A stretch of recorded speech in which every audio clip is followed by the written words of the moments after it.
Hello and welcome to another episode of the Reignmakers Fantasy Golf Show presented by DraftKings Reignmakers. And boy, do we have a show for you all today. It feels like what is going to be our biggest show, an incredible Canadian Open. Nick Taylor snaps a 69-year drought for the country of Canada to win the National Open. Felt like anything but just another PGA Tour event. We're going to get into all the details. And then, of course, the U.S. Open is here. Los Angeles Country Club looks to be an absolutely insane venue to host a U.S. Open. Going to be unlike most other U.S. Opens that we've had in the recent past. Going to be an awesome tournament in terms of DraftKings. So many things happening over there. And then generally just going to be an awesome round and weekend of golf, always centered around Father's Day. The U.S. Open is certainly a 1B in my opinion, to Augusta. It's my second favorite week of the year. So many things to talk about, but it would be remiss if we didn't capture and cover the Canadian Open that just happened this past weekend. RBC has got two epic back-to-back Canadian Opens, and frankly, LIV Golf has kind of been in the center of it. But last time it was played there with Rory winning, all the news about LIV. This past week, there was so much news about the PGA Tour, the DP World Tour, getting into a merger conversation or a deal to be had with the Saudi PIF. We're going to get into a little bit more of that, but yeah, the Canadian Open, it seemed to be at the beginning of the week that it was going to get outshined by the PGA Tour and all these conversations about LIV. But Nick Taylor on Sunday was here to make sure that did not happen. An absurd finish. What went from a very boring kind of playoff where no one wanted to win it to an absolutely electric ending with Nick Taylor sinking a career-long 72-foot eagle putt on the third time that they had played hole 18 to win it. And I mean, the scenes around the green, just absolutely fantastic. We're going to get into all the details, but as always, I'm joined with me by TJ. TJ, how was your weekend and what did you think about the Canadian Open? Yeah, absolutely. Epic finish there. Top it off with a Canadian win.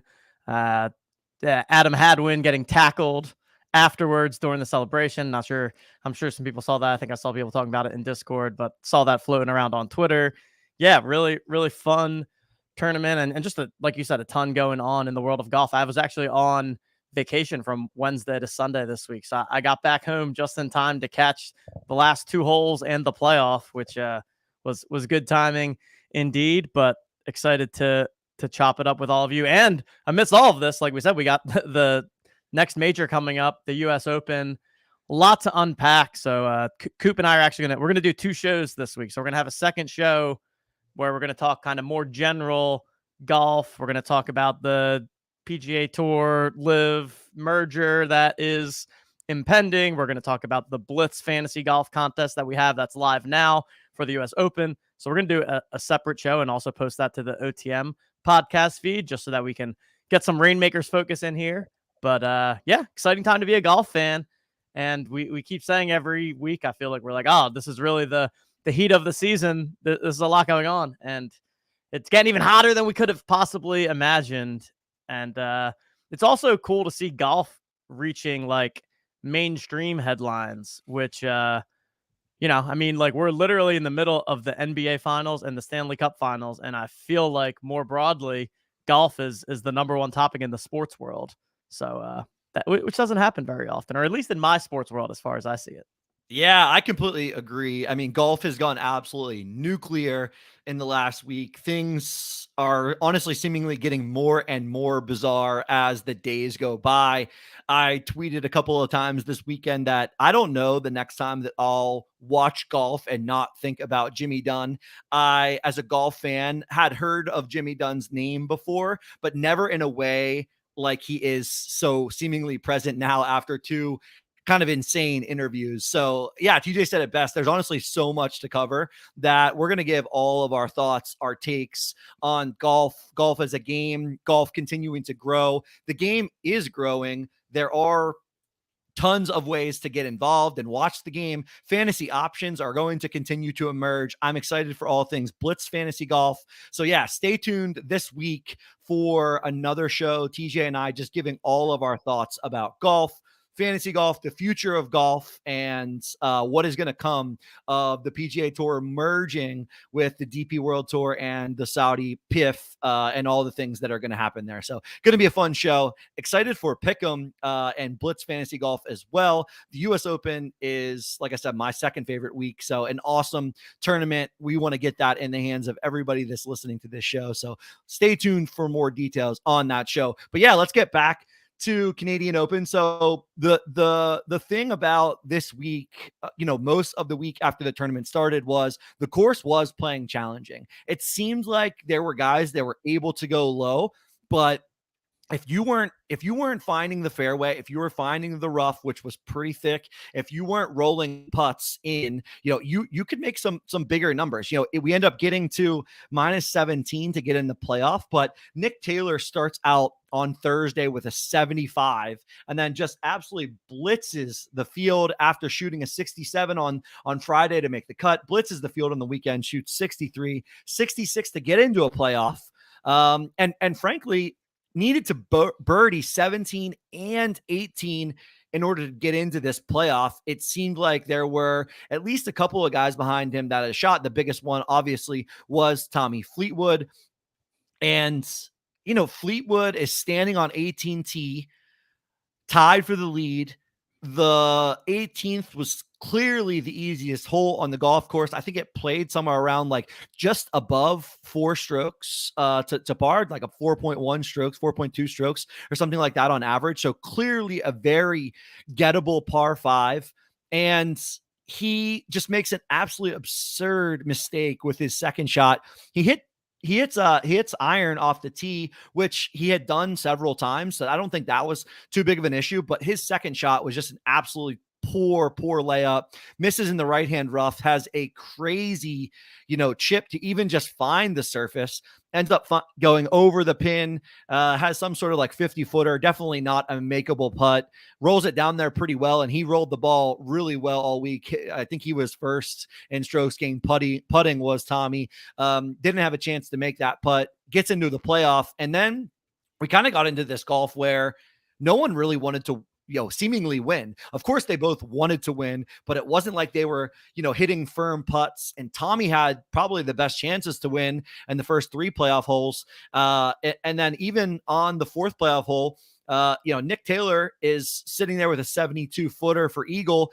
Tommy has another 12 to 15 footer from about the exact same spot that he missed from previously. And you got to think, if you're Nick Taylor, and he even said it in his interview, he thinks Tommy's going to roll this in. So he was looking to kind of just cozy this ball as close to the hole as possible, get away with his birdie, and then see what happens with Tommy. And before you know it, he hits this putt that just seemingly continues to track over and over and over the green to the hole, goes in, and just absolute mayhem from there. TJ mentioned it. Adam Hadwin and all of the Canadian players were basically on the 18th green. Hadwin, Mackenzie Hughes, Mike Weir, Corey Connors. And then what the interesting thing was, you also had Lowry and Tyrrell Hatton. Hatton had just finished. He finished -16 tied for 3rd place. They were kind of waiting. Tommy Fleetwood's looking for his first PGA Tour win, had put himself in a winning position multiple times previous to this, has probably a great, as best of chances he's going to get to win with multiple putts to win here on the first couple playoff holes, isn't able to get it done. And then, Taylor's putt drops to win. Just an absolute absurd scene on the greens. Adam Hadwin gets tackled by the security guards. I mean, it looked anything but a PGA Tour event. And to me, I think that was really cool for a national open to feel like that, for Golf Canada to get their guys to represent. Everyone played pretty well. All the Canadians played pretty well in the event, and for Taylor to win it, just absolute historic day in golf. And yeah, it was a non-elevated event. It was, I think Nick Taylor wins like $1.5 or $1.6 million to first. It wasn't your $3 or $4 million to first, but frankly, I don't think any golf fan was thinking about that when that putt went in. If you were watching that playoff, you were pretty captivated by all the other things that were going on. And yeah, the game of golf is pretty awesome. So that was, my takeaways from just the absolute scene that was the 18th green there when Nick Taylor drains that putt. Yeah, very much Ryder Cup vibes, I would say, where you've got the other Canadian golfers that hung around to watch. I feel like that pretty much never happens. Like, not a lot of guys are finishing up their rounds and then hanging around the 18th green waiting for the other golfers to finish up. They typically just kind of head on their way if they're already in the clubhouse and out of the tournament. So thought that was a ton of fun. And like we said, we'll get into some of the LIV takes and stuff like that. But one of the it's like, I know LIV has tried to do the team golf thing, which most people are pretty meh towards, myself included. But it's like, man, when you see like endings like that, you're like, if there is some way that you could actually create like a team golf vibe similar to the Ryder Cup, where like the players actually care about the results of other players, it did add an extra layer of excitement that you don't see every tournament. So that kind of had my brain thinking there. But yeah, congratulations to Nick Taylor, and quite the battle from Tommy Fleetwood as well.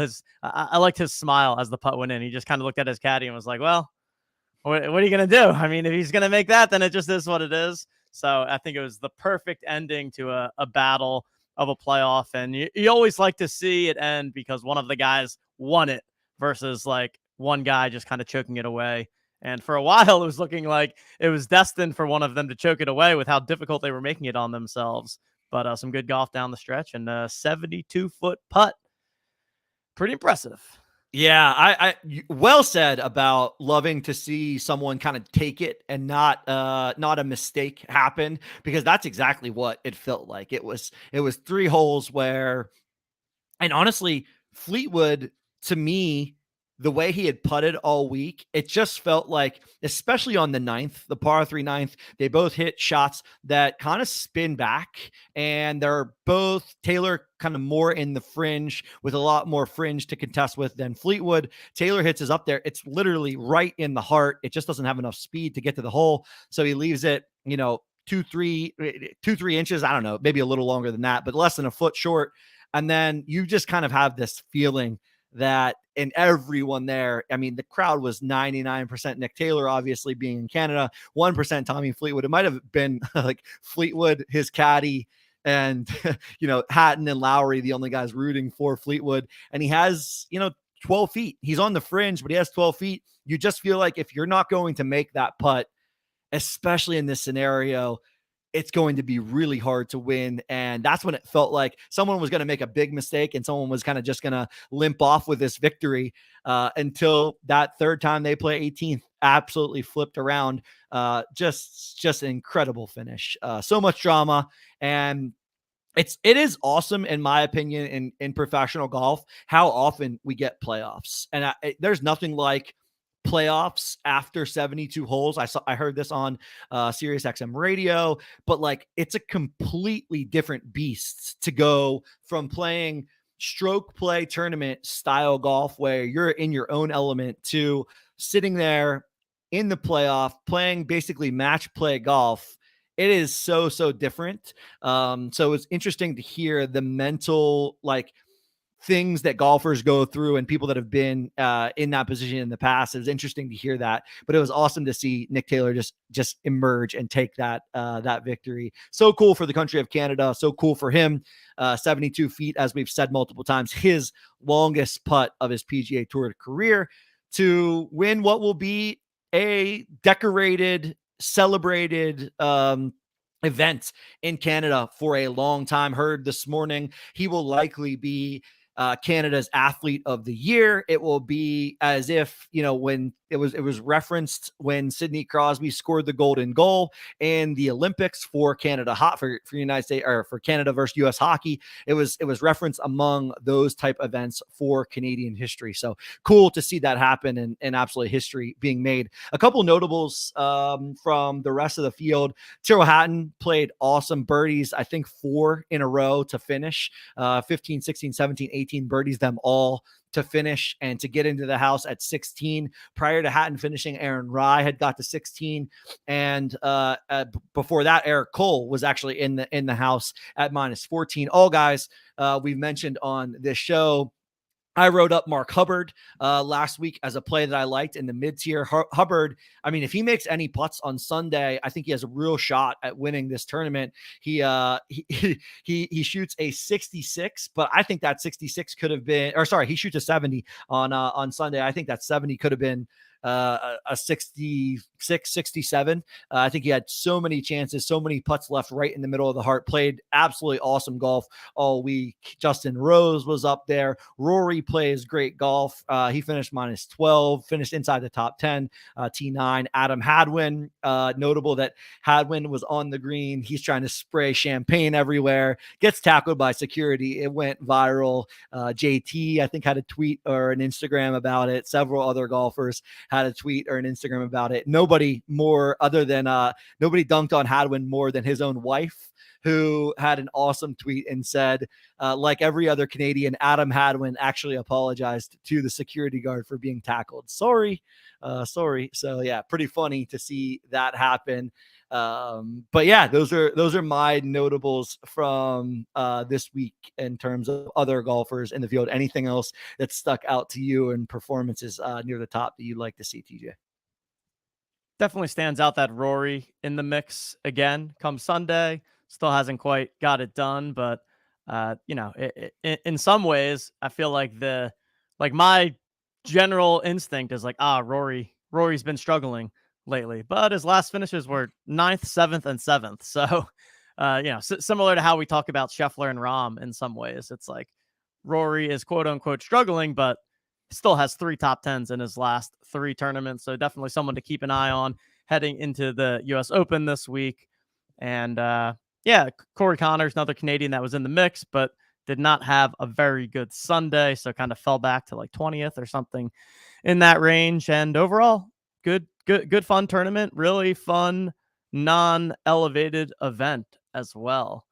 This was kind of like the perfect field where we didn't have that, one-off Scheffler or Rahm or even like a Victor Hovland at the top. We had Rory, but it was a good mix, and it's fun to see different people in the competition on Sunday. And we'll probably see aside from Rory, we'll probably see a completely different group of names at the top of the leaderboard heading into this weekend in the US Open. How did Reignmakers go for the RBC? I actually did not get to play this week because, like I said, I was traveling and out of the country, but so I did not really get a pulse for the Reignmakers contest for the week. Yeah, Reignmakers, some really fun contests. My best finish was in the Discord contest. So shout out the Reignmakers team for creating the Discord contest. I really think that's a way to engage the people that are most into Reignmakers. So there was a Group 3 and Group 4 golfer Discord contest only. So you could play any golfer in Group 3 or Group 4, and it was interesting to see how high ownership got in that contest. Nick Taylor, 24% owned in that contest. Aaron Rye, 24% owned. Mark Hubbard, 19% owned. It was a core contest, so you only needed, you could use 5 core cards. But people were pretty sharp at the top of the odds board. I got a little bit different with what I thought was different was Carson Young. So wrote up Carson Young. He ended up being 10% owned, played pretty well. So I had Hubbard, Rye, Taylor, Carson Young, and then the guy that kind of killed my lineup was Lipsky +3 to miss the cut. But I really liked that contest. Shout out to Kroll 21 taking it down, had Nick Taylor captain. Like I said, he was 24% owned, but 8.7% owned as captain. So pretty big percent ownership as captain. He also had Eric Cole, which I know Jesse over there in the DraftKings Discord liked. A lot of sharp people liked Eric Cole, played really well. He was 21% owned. Will Gordon, 18%. CT Pan, Pan played great golf kind of out of nowhere. So it was nice to see CT play well. He was 9% owned. And then Brandon Wu. Brandon Wu looks like was the highest that I can see in this contest right now. He was 29% owned. So pretty high ownership there, but I like the idea of getting those group 4 golfer, group 3, group 4 golfers. The other thing is a lot of those guys finish pretty near the top of the board. So sometimes I think we instantly rush to discount group 3, group 4 golfers. But remember that when DraftKings established the groups, they did it off of finishing in the 2022 FedEx Cup standings. So just because someone didn't grade out that well in terms of the standings last year doesn't mean they haven't been playing great golf this year. Eric Cole is probably a good guy to reference there. I don't even think, he was unknown, I would say, until this year, where he's been getting a ton more starts and playing fantastic golf. Guys like Nick Taylor and Hubbard have certainly been around, but definitely seemingly playing at a different echelon than they've played in the past. So I think you can always find a group 3 or group 4 golfer that fits a course really well or has some solid history at certain places. So I wouldn't be so quick to always discredit some of the group 3 and group 4 guys. And then in terms of the elite contest, that was the other one I was following pretty closely. Shout out Xterca, that look like they had multiple lineups in the event. They take it down 598.5 points. So a lot of points. Had Tommy Fleetwood captain, 2.6% owned in the elite contest. Hatton, Hubbard, Rory was 20% owned. That was the highest percentage owned that I saw. And then Nick Taylor comes in at 9% owned in the winning lineup. So pretty awesome lineup. Obviously had Taylor and Fleetwood, and when you get 2 guys in a playoff in your lineup, gonna end up being a pretty good lineup. Beat the field, beat second place by 20.5 points. So a really, really nice lineup for Xterca.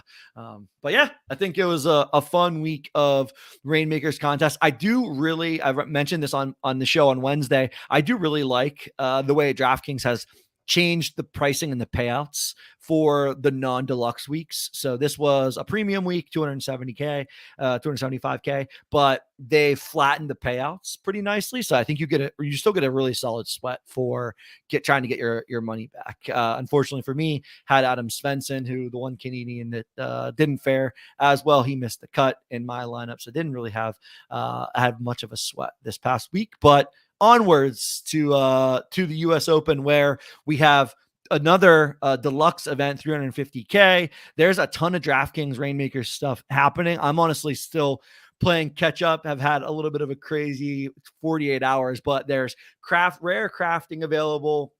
There is some bonuses for marketplace spend. The US Open snapshot cutoff is, I believe, today for the leaderboard for the US Open for holding cards of different values and tiers and sets. So take a look at where your position is on that US Open leaderboard. We'll get into some more of the details there. But yeah, let's anything else you have to finalize the Canadian Open, Teach, or are we good to jump right into what will be an epic venue, Los Angeles Country Club, for the US Open? Yeah, let's jump into it. Cool. All right. So first thing I'll call out, all the data that we're looking at is from our site. Head on over to otmnft.com/Reignmakers Pro. I love to use the players page, shows you every player, their low ass across every tier, alongside their odds to win. Top of the board, no surprise, Scotty Scheffler and Jon Rahm. This is probably the biggest split that we've seen between Scheffler and Rahm. Scheffler going off at plus 700, Rahm at plus 1,000. And that's the top tier. Under that, we get into plus 1,400 with Cantlay and Rory. And then under Cantlay and Rory, we got Schauffele and Hovland at plus 1,800. So top of the board is stacked, as you would expect for the third major of the year. The venue, Los Angeles Country Club, hasn't hosted a US Open before. Actually, funny, Rory was asked, has he seen or been on Los Angeles Country Club? And he said no.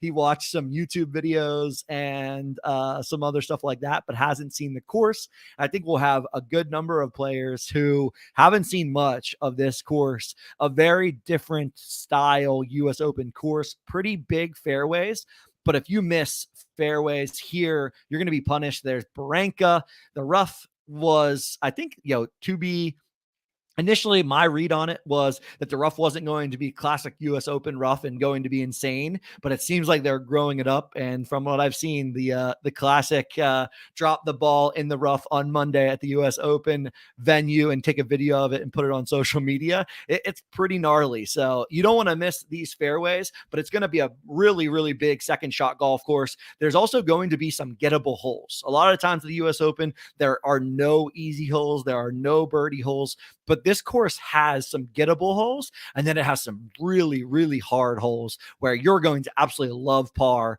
It's going to play well over par, and if you're able to escape with par, you're going to be thrilled or ecstatic by that. It's a par 70, almost 7,500 yards, depending on where they put the tees. There's a 250 plus yard par 3 that guys are going to likely be hacking 3-woods at potentially, or trying to figure out other ways to navigate. There's a couple drivable par 4s. Just going to be ecstatic theater all week long from the US Open, as always. But it's not going to be your classic bomb and gouge that the likes of Winged Foot and Torrey Pines and other US Open venues can be set up like, where you can get bombers that just can get it up there as far as possible, take some sort of wedge and use wedge from the rough, even if they're in the rough, and get away with it. I think it's going to be very, very different setup, where this course demands different decisions at every point in time throughout the golf hole, from the tee box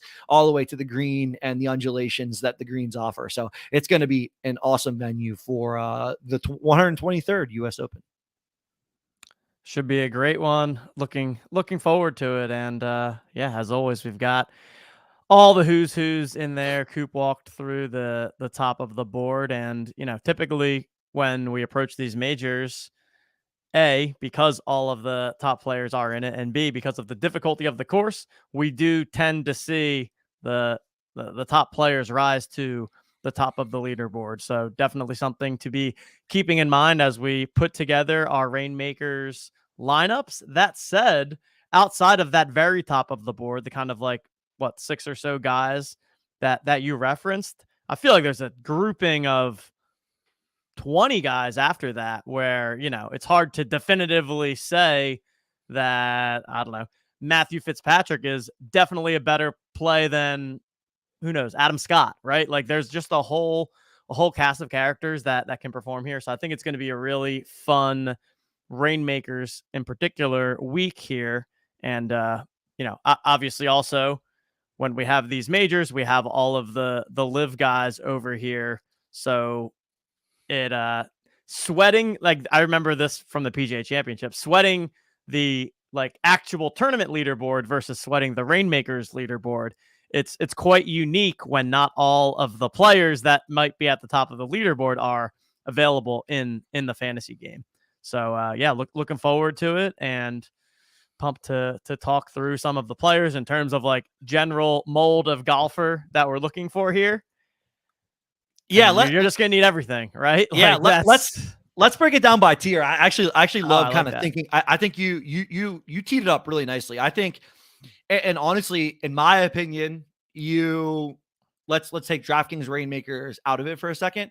In my opinion, you pick one of Rahm or Scheffler, and then after that, you're kind of filling in a couple of guys that aren't Rahm or Scheffler. Now, if you don't have Scheffler or Rahm in your portfolio, I'm not saying you need to go out and get them. I think they are still really good buys based on the way that those guys have played. I mean, if you are looking to get the best bang for your buck in Reignmakers right now, Jon Rahm and Scottie Scheffler are it. They are as foolproof as a golfer comes. I think either of these guys, if either one of them won, no one would be shocked. Not a single soul in the entire golf world would be shocked. I look at Rahm and Scheffler, and I just think they're a tier, at least a tier better than even Cantlay and Rory. And then, in terms of betting odds, there's another tier below them. So I think they're just head and shoulders above everybody.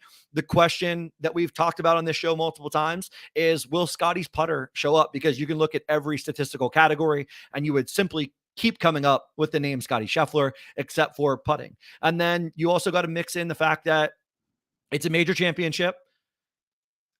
Is Scotty and Rahm the same in terms of like experience level, how they feel about majors? Does it matter to them? Like it's a mental side of the game as well. I like to think of it that way. I think they are, more similar than dissimilar, but I still seemingly, maybe incorrectly, I still give the mental edge to Rahm over Scheffler, just for the fact that he's been in these spots a little more than Scotty has. Not saying Scotty hasn't been, but I think in major championship golf, I tend to lean Rahm more than Scotty, although I have no Rahm in my portfolio. So maybe I'm just praying for Scotty this week. I don't know. Give us a take, TJ, between Scotty and Rahm and how you're looking at those guys.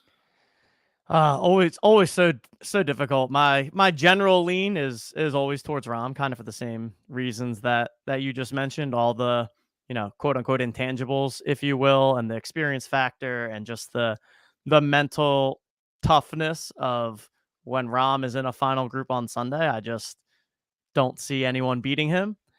Whereas Scotty has had these issues with the putter and missing 2-3 footers on a Sunday when he's has a chance to win a tournament. With that said, I mean, I'm looking at the stats right now. Over the last 50 rounds in this field, Scotty Scheffler is literally ranked number 1 in every single stat except for putting, where he's ranked 95th, which is 25th from the bottom in this field. So it's just absolutely crazy to me that somebody can be putting this poorly, and I just don't. It just doesn't seem possible to continue. So I am going to go with Scotty over my guy Rahm this week, just because when you're striking the ball that well, and also like at these more difficult courses, it is going to be more about the overall golf game and not necessarily come all down to the putter, because the strokes that you can gain off the tee can just become a lot more valuable when there's maybe not as many birdies to be had out there. And, it's more about getting up and down and being able to chip it to a gimme versus having to make the 8 to, 15-foot putts. So you can't go wrong picking either of them. I am leaning Scotty personally for this week. And I don't know if you were necessarily alluding to this, but I do like the idea of, if you had like just picking one of them in a lineup as opposed to putting them together, simply for the differentiation factor.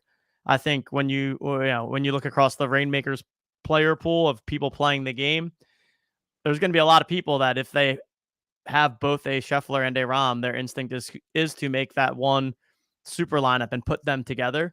And then you're now just playing a 3v3 against a bunch of other people. So I do think it's a pretty smart game theory kind of move to separate them and pick one or the other, and then fill the other 4 golfers around them. Obviously, if you're trying to build like the optimal best possible lineup and not thinking about ownership and game theory, then that would be the best odds lineup. But I think it's better to diversify in this case and get different from the field. Yeah, I actually wouldn't think that way, but I think this is a really good call, especially in this field. There are a ton of options, and great transition here, rightfully so. Named 20 guys. I count 1, 2, 3, 4. I count 25 guys actually. I count all the way down to like Adam Scott, Sahith Theegala, Russell Henley, my guy Russell Henley. I mean, the middle tier is really strong in this event. And I think US Opens, unlike Augusta, unlike even the PGA Championship, the US Open is such a mental test that you need to just make pars. And these guys know how to make pars. If you just eliminate the big numbers, the big mistakes, the misses you absolutely can't have, I think you usually will fare well in a US Open, and the leaderboard sort of will evolve. If you just play your game, the leaderboard will evolve. And I think this is why Brooks Koepka has been so good not only at PGA championships, but at US Opens as well, where he just goes out and plays his game, eliminates the big mistakes, knocks in the occasional birdie, and the leaderboard evolves. And here we are Saturday night, and Brooks is within 4 of the lead, or has the lead, or within a shot of the lead, or playing in the final group. He just plays his game. And I think there's a lot of guys in the middle tier that certainly could get into that feel or realm or mental spot where I'm just going to go out and make pars, and I'm going to like see how the golf course evolves, see how the tournament evolves, and see where I sit. I looked at the odds board, and simply looking at the odds board, ignoring DraftKings Reignmakers pricing. And shout out Andy LACC. I love listening to him and his golf course sort of archetypes. And he looks into all of the different, history of golf at these different events. Justin Thomas at 50-1 is an insane number on Justin Thomas. Yes, he's playing really poorly, but like in the betting market, to think about getting JT at a US Open at a second shot golf course where you're going to need to use your short game, where you won't have to just hit it as far as everybody, that's just an insane number to me. So I look at JT in the middle of that pack. I mean, you could certainly make a case for JT to win the US Open. Now, it would be a little bit uncharacteristic based on his recent form. It's not great, but I think there's certainly the ability for JT to wake up, be in a major championship, and then just realize, oh, I have the pedigree to go out there and beat everybody. I think it's definitely within the realm of possibility. Even lower than JT, Adam Scott. I talked about Adam Scott playing fantastic golf. And then a little bit above JT, who I'm happy to go back to the well on, even after an emotional week, is Tommy Fleetwood. Tommy Fleetwood is playing the best golf of his career, I think is fair to say right now. Hitting it pure, putting better than just about everybody in Canada, did putt better than everybody. And I think at plus 4,000, at $36 for a rare card in Reignmakers, I mean, Fleetwood to me is a solid value in the middle tier here for what we're looking to get done. I don't think the emotional roller coaster that was Canada is going to keep Tommy from playing really well at the US Open. He handled the loss with class. Had a great tweet shouting out the Canadian people. So, I mean, Tommy's a guy I root for. We've both root for. I'd love to see him get his first victory. So I think he's as good as anybody in this middle tier right now in terms of his golf game. Who do you like in the middle tier, and where do your eyes go right away? Yeah, I definitely like, one of the things that surprised me most was Justin Thomas, as you already said, just not a name that we are used to seeing down there. But if you took away the names and you're just looking at the stats, he wouldn't pop, right? So I think there's just a little bit of getting used to the fact that this is just kind of where JT is right now. That doesn't mean that he can't just one weekend, get it all back. And we're used to him being a top 5, top 10 golfer in the world. So that definitely stands out. From a pricing standpoint, Lowry stood out to me as just someone that was a little bit on the cheaper side, and somebody that I tend to look towards in more of the majors from a lower pricing standpoint. Tyrrell Hatton continues to just play incredible golf, has been in great recent form. From a Reignmakers pricing point of view, he's a little bit more expensive than I would have liked. I feel like Colin Morikawa is one where he's going to be overlooked this week, just because he hasn't been performing super well, but we've also seen Morikawa be able to pop up in some of these more difficult tournaments where the ball striking does prevail. So had my eye on him a bit. And then going further down, Adam Scott, as you mentioned, I definitely like him in this event. Wyndham Clark is another cheaper guy that caught my eye too. So that's kind of the realm that I'm looking at.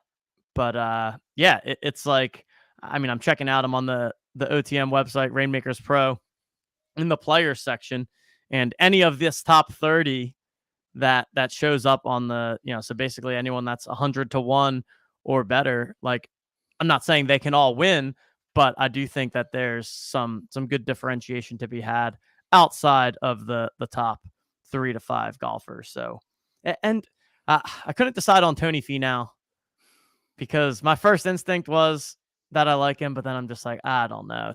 Tony in these majors, I don't know if I'm ready for it yet. So my initial lean was to be on Tony, but I think he's going to be more in the fade category for me at the end of the day.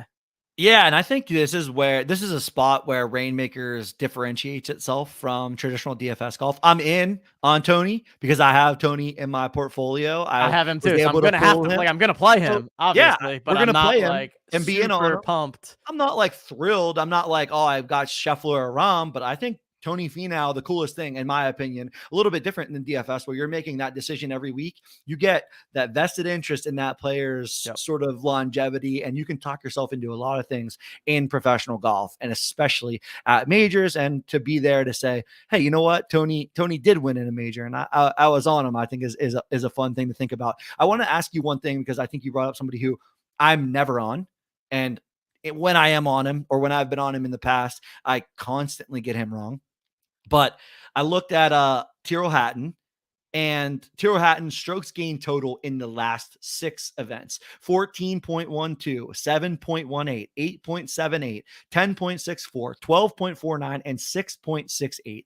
I mean, in this new world of golf where Scotty is out there gaining 20 strokes total, like this is insane golf to have 3 of your last 6 to gain 10 plus strokes total, and them be in the Canadian Open, the Memorial, the PGA Championship, the Wells Fargo, the RBC Heritage, that they're in really, really strong fields. Hatton is a guy that I'm just never on. So what do you think about Hatton, his antics, and like how mad he can get at the golf course? And does that matter at the US Open? Is it a shtick, if you will, or is it real? Like, what's your take there in terms of how Hatton is, what his demeanor is like? Does that really mean anything? And I mean, if that was ever going to mean anything, I would think it would mean something at the US Open, but maybe I'm just overthinking it. Yeah, I think it's just how he reacts, and I don't think it like impacts his next shot. Like, I think if he hits a shot that he doesn't like, he pisses and moans for 30 seconds and then he forgets, and then like he's on to the next shot. Right. So I think it's just kind of how he maybe expresses and gets out his frustration. But I mean, with these kinds of results, it's not possible that is negatively impacting him because the results have been too consistent for too long now, and he's had antics all throughout them. Right. So, hey, I mean, in a way, on the other side of it, you could look at it as, well, at the US Open, I do want the guy that's going to hold himself to a impossible standard, because that's what it's going to require in order to compete at this tournament against this field. So I find the antics to be a little bit fun, and I think they're real. So I don't think it's necessarily, quote, a shtick. Like, I don't think he's doing it on purpose to create entertainment. I think that's just what he's like. Actually, a decent, I just thought of this comparison in my head, but it's almost like Phil Hellmuth at the poker table kind of thing, where it's like Phil Hellmuth is always bitching and moaning at the poker table, but like that's not going to affect how he's playing the game, right? That's just kind of like who he is, how he expresses emotions, wear your heart on your sleeve kind of guy. And while I think for the average person, that can create a distraction of yourself and is going to lead to more poor performance when you're at the literal top of what you do. If you're able to get to that point while doing all of those things, I think that us as outsiders can't read too much into it. And yeah, I mean, I just all I need to see is that he's third in strokes gained total in this field over the past 50 rounds. He's top 20 in every category except around the greens, where he's 35th, which isn't even bad. He's putting really well and has the results to show for it. So I also hold some Hatton's Reignmakers cards, so that helps because I am following him closely every week because I have him in my lineups. But I'm in on him, and I'd love to watch him just complain his way to a US Open victory. I think that would be quite entertaining. That would be how you would describe it, I think, honestly. Like if Tyrrell Hatton wins this tournament, there is going to be like 5 highlights where he absolutely hates whatever happened, and it's going to turn into like comedy almost, but he seemingly gets his golf ball in the hole no matter how it happens. I saw a great tweet.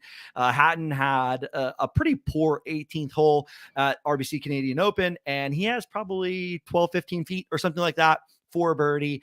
And as soon as he hits the putt, he's pointing like, no, it's supposed to go this way. And then the putt's going through the hole. It like sneaks in the back door, and he turns his point into a fist pump as if he like knew that was going to happen. So I saw a very good tweet that was like, complaining after you hit a putt to turning that complaint into a fist pump is iconic in terms of the world of Tyrrell Hatton. So yeah, that definitely comes into my mind. But then you look at the numbers like you rattled off. Not many people playing better golf than Tyrrell Hatton right now, and primed to win on a golf course like Los Angeles Country Club, where it's not a drive and gouge fest, where you're going to have to hit every shot in the bag, where you're going to need to roll in putts. I think these tournaments where it challenges golfers throughout the bag, which this tournament and this golf course will. Hatton, in my opinion, cream rises to the top there. These middle guys that don't really have one downfall, I think really shape up as being some of the better options in terms of plays this week, whether you're betting them in the betting market, whether you're playing them in Reignmakers, a lot of different ways to talk yourself onto or off of guys. All right. Well, I think we always tend to say this in majors, that it's popular to say 12 guys can win at Augusta, 12 guys can win a PGA championship. I personally think that all the way down to plus 9,000, 10,000 are live. There's enough win equity there in these 25, 30 golfers that we talked about. Anybody you like beyond that, and not just win equity, but guys that you think are playing well and either shape up well at this course, or you just like their recent form, anybody beyond the plus 10,000 mark, and you're getting into, show me 100 on otmnft.com, that player's view. Anybody you like deep down in the odds buckets. You mentioned him earlier on the show, but Eric Cole continues to play well this year, both from a results standpoint and also from the underlying stats. Really, he's not great off the tee, but is able to perform elsewhere. And as you said, it does seem like this is a bit of an exception when it comes to the U.S. Open in terms of not needing to be an absolute bomber off the tee. So Eric Cole, way down the odds board, I think he's like 180 to 1, is somebody that I'm looking at. Gary Woodland, kind of. I don't know. I always have trouble touting Gary Woodland, and he's really not been good on or around the greens, but he's striking the ball well. And you go back 5-10 years, Gary Woodland has plenty of major experience, which I do think matters at U.S. Opens. So Gary Woodland, somebody that piqued my interest, even if only slightly. And that's kind of Hadwin, maybe. Recovers from the tackle, comes out, performs well in the U.S. Open. Hell of a story. Would be a hell of a story. Don't think he can win, but and his recent form is not very good. But like also as you get further and further down the board, he's one of the more balanced guys there. So those are a couple ones. Let me see. I'll do one more pass through. Chris Kirk, always someone that's a cheaper guy that I have some level of interest in. Siwoo Kim, I'll throw Siwoo Kim out there as my final one. So yeah, I mean, you gotta love Siwoo. This is the Siwoo Kim show. This is a Siwoo Kim crowd. We love Siwoo Kim. 2 guys on my list. One guy who, heartbreaking fashion at the Memorial, Denny McCarthy just putts really, really, really, really, really well and really consistently. And this tournament, in my opinion, you are not going to need to hit the ball 300 in the air off the tee to win this tournament. It's going to play really hard. The fairways are pretty wide, so you have room to miss. And if this becomes a true second shot golf course, look out for Denny McCarthy just pouring in putts from 30 feet, 25 feet, just ends up out putting everybody in the field. So I like Denny McCarthy. And then this one I think is just a personal bias to my own Reignmakers collection, but just gets in to the U.S. Open today, I believe. Adam Schenk. I like these guys who have been really close, and I like them for the fact that Schenk has been around, has played the PGA Tour this year, continues to play more and more elevated events, and if anybody is going to freely swing away at the U.S. Open, it's the guy that gets in on Monday because of, I can't even remember why he gets in, whether it was a withdrawal or something happened, but he and Michael Kim get in.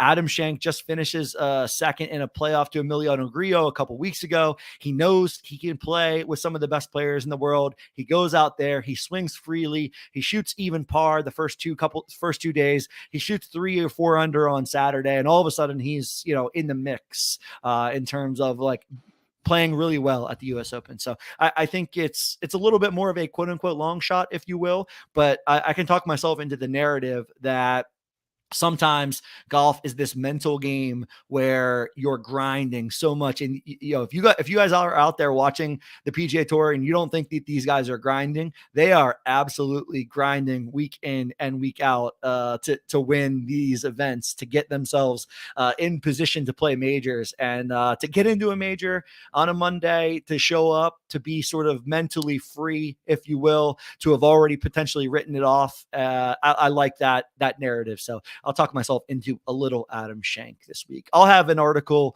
that has my 3 picks at the top tier, in the mid tier, and the long shots up on the site tomorrow. Look for that. Hang out in the Discord. Those guys always like to ask the questions of in the odds buckets, who do we like? What players are we thinking, and things like that. So jump on over into our Discord and the Reignmakers PGA channel. But anything else we need to cover, TJ, before, as always on this show, we hold your feet to the fire for a winning pick. Anything else you want to cover for US Open, for anything in golf, I guess, before we highlight the additional show that people are going to get out of us this week? No, let's jump right into the pick. I'm ready. Oh, he's ready. Give it to us. As always, on Monday's show, TJ gives us his winner's pick. He's been a little cold after an absolute hot streak, two weeks in a row. Previous in the season, he picked the winner. And by cold, I mean, you haven't had a guy in a playoff. We're still picking solid guys on this show. But give us the 2023 U.S. Open champion.